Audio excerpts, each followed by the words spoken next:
the day I came home from my mission. I was in California for a year on a hearing mission, a regular standard English speaking mission.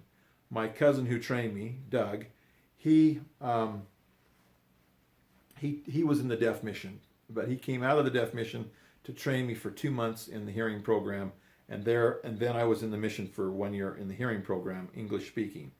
1 year into it, approximately, a little bit less than 1 year, we got a letter, and the mission president says, would anyone like to work in the deaf or the Spanish programs? I'm like, man, and I felt this extreme burst of energy and power, and it was very, very unique. It's happened 2 or 3 times. But anyway, I knew at that point I was going to be in, what I thought was the Spanish-speaking program. So I says, yeah, I'll be happy to volunteer for that. Send him a letter.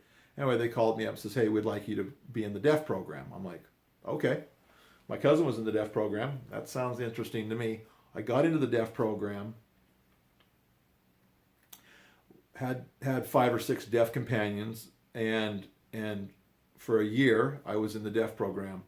But as I got closer to the end of my mission, 6 months before my mission was over, they sent me not only from the Ventura, California to the Los Angeles area, but then also back up to Ventura and then over to Phoenix, Arizona.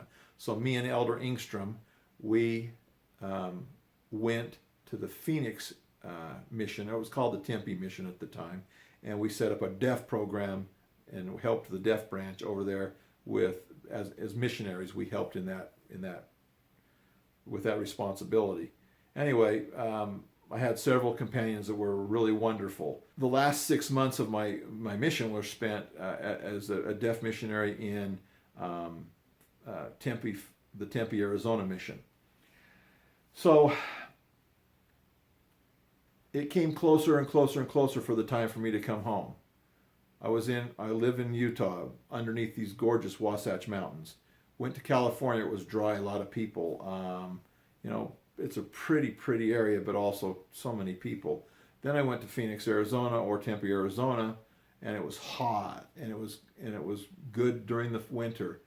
But I definitely missed home just 2 times on my mission. The third day I was out on my mission, and then the second Christmas that I was on my mission, I got homesick. So it was pretty hard. But anyway, I really, I was excited to come home.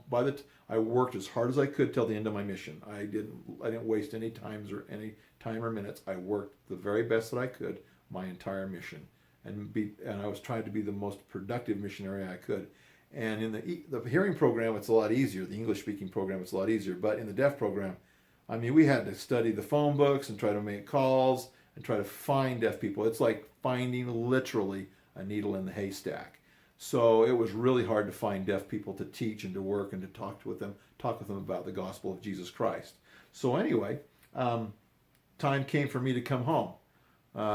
Said goodbye to my companion, to the different missionaries, got on the plane, nervous, not really nervous, excited.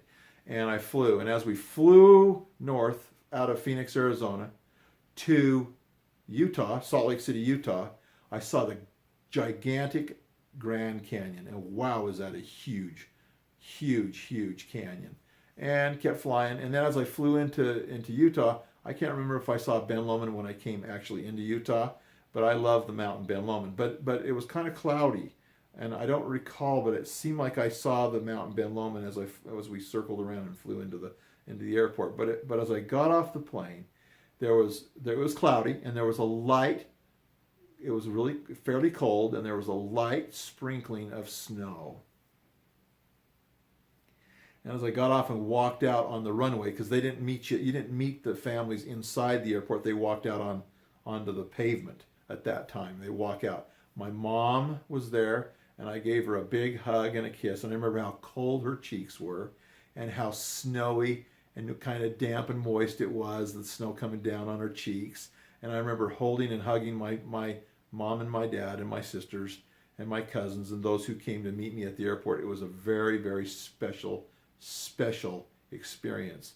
It was cold, a little, and slightly snowing, and it was absolutely wonderful to meet my family at the end of my mission. Then drove home, came home and it was neat to walk in the house. And as I walked in the house, my my sister Jamie, she got my overalls out of, my dad would wear overalls because he worked on the railroad, but she got my overalls out of my drawer, and she got my old like football jersey out of my dresser, or out of my closet, wherever it was.